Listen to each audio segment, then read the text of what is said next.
De la época de la colonia,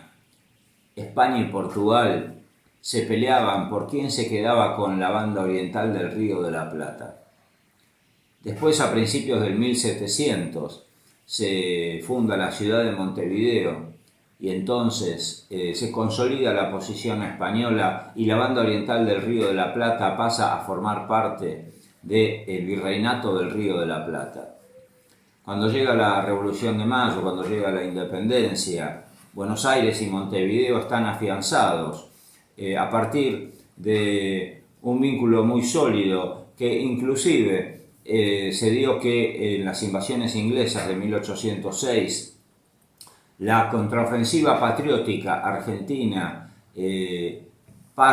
sale desde la ciudad de Montevideo y desde la ciudad de Colonia en la banda oriental,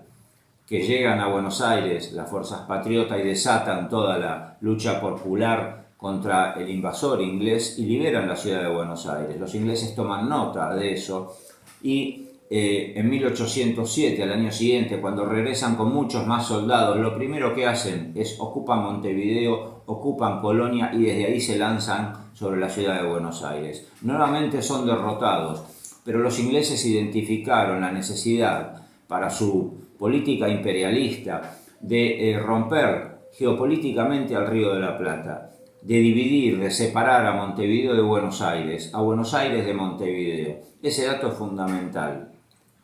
Cuando se produce la gesta artiguista en el contexto de la Revolución de Mayo, Artigas era un caudillo popular, un jefe patriota, era temido por la élite de Montevideo, lo que se llamaba la clase principal de Montevideo, le temía a José Artigas por el contenido popular de su movimiento, que implicaba reformas sociales, implicaba qué clase social, qué sector tiene el poder. Y ese mismo temor frente a Artigas que tenía la oligarquía de Montevideo, lo tenía la oligarquía de Río de Janeiro, que era la cabeza de un sistema esclavista, para lo cual el sistema de los pueblos libres de José Artigas era un peligro. Más que en el sur de Brasil, en Río Grande del Sur, había una región poblada de lo que los brasileños llaman gauchos, que tenían una comunidad libre de cultura muy vinculada al Río de la Plata y que estaban en contra de la esclavitud y tenían tendencias separatistas. Entonces Artigas era una amenaza tanto para la oligarquía de Montevideo como para la oligarquía de Río de Janeiro. Y es así que la oligarquía de Montevideo le pide a cierto punto a Río de Janeiro que invada la banda oriental para eliminar ese problema común que tenían, que vendría a ser José Artigas y sus orientales. Claro, los portugueses entraron en la banda oriental, pero no con la idea de salvarle la situación a la élite de Montevideo, sino con la idea de ocupar y quedarse con la banda oriental definitivamente. Entonces el Cabildo de Montevideo, la Junta de Representantes de la banda oriental, emiten resoluciones muy concretas en las que dicen que ellos han sido siempre argentinos, parte de las Provincias Unidas del Río de la Plata, y de hecho solicitan la incorporación a las Provincias Unidas del Río de la Plata, lo cual es aceptado inmediatamente desde Buenos Aires. Eso desencadena la guerra. En el contexto de la guerra entre Argentina y Brasil, Inglaterra le advierte a los portugueses que habían ocupado la banda oriental que no va a permitir que Brasil se quede con la posesión de la banda oriental. ¿Por qué? Porque Inglaterra la quería para sí misma a la banda oriental. Entonces, Alvear, jefe del ejército, gana en la batalla de Ituzaingó conforme los intereses de Inglaterra y esto genera que los brasileños se retiren de la banda oriental. Desde el punto de vista argentino, el hecho concreto es que eso llevaba en forma inmediata a la reincorporación de la banda oriental junto a sus hermanas en las Provincias Unidas del Río de la Plata, pero Rivadavia, siguiendo las órdenes de Inglaterra, se desentiende de la banda oriental y utiliza el ejército vencedor de Ituzaingó para mandarlo a pelear contra los pueblos en las provincias en el interior de nuestro país. Cuando se sabe que Rivadavia responde a Inglaterra y le entrega en bandeja de plata a la banda oriental a los ingleses, se produce en Buenos Aires un movimiento popular que pone fin en forma inmediata a la dictadura de Rivadavia, que había sido nombrado presidente de las Provincias Unidas del Río de la Plata por manejos oscuros que respondían fundamentalmente a la logia dependiente de Inglaterra. Entonces, la caída de Rivadavia lleva a que se crea la nueva entidad política institucional que es la provincia de Buenos Aires, ¿sí? Ciudad y campaña, y es electo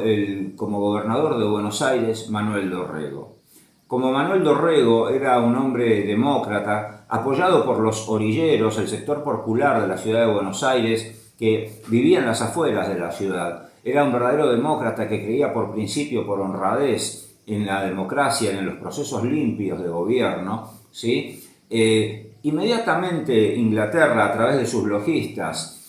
que tenían copado el ejército que había llegado de la guerra con Brasil, la oficialidad, los oficiales del ejército que había vencido en Brasil, pertenecían a las logias dirigidas de Inglaterra. Entonces, Inglaterra promovió el golpe de Estado contra Dorrego. El que daría finalmente el golpe de Estado fue Lavalle. Lavalle da un golpe de Estado el 1 de diciembre de 1828, toma prisionero a Dorrego y lo fusila por orden directa de la logia, porque Inglaterra quiere llevar las cosas al extremo para romper el país desde adentro, quemar las naves y que ya no haya vuelta atrás en cuanto a la guerra de todos contra todos. Dañar el tejido social de manera permanente en nuestro país. Eso es lo que busca siempre Inglaterra. Entonces, fusilan a Dorrego. El detalle es el siguiente. Juan Manuel de Rosas, con esa claridad política que tenía,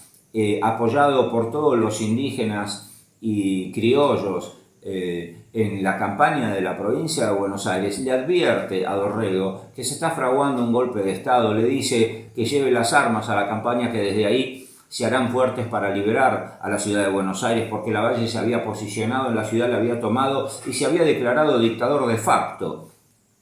Dorrego subestima las palabras de Juan Manuel de Rosas. En esa carta, Juan Manuel de Rosas, antes de que se produzca el golpe de Estado y el asesinato de Dorrego, Rosas le advierte a Manuel Dorrego en estos términos, textual: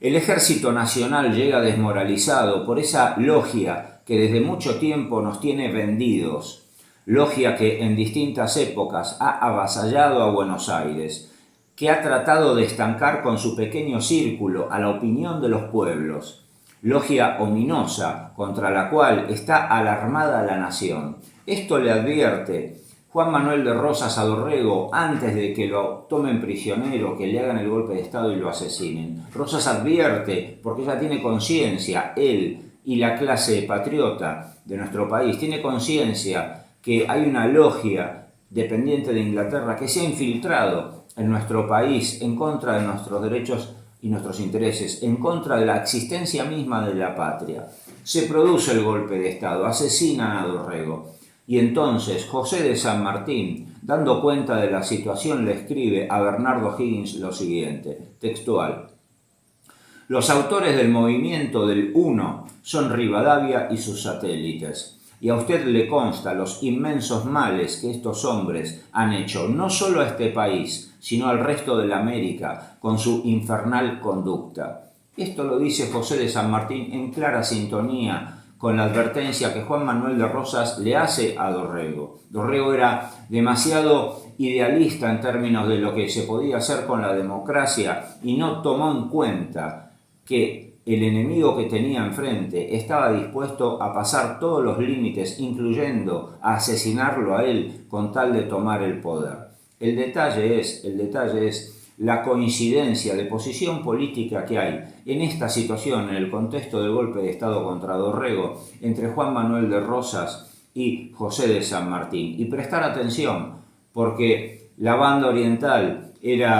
estaba en la mira de los ingleses para ellos apoderarse de la banda oriental, separarla del resto de sus provincias hermanas y constituirlo literalmente un protectorado inglés desde el cual utilizarlo como cabeza de playa para expandir la influencia nociva de Inglaterra en toda Sudamérica.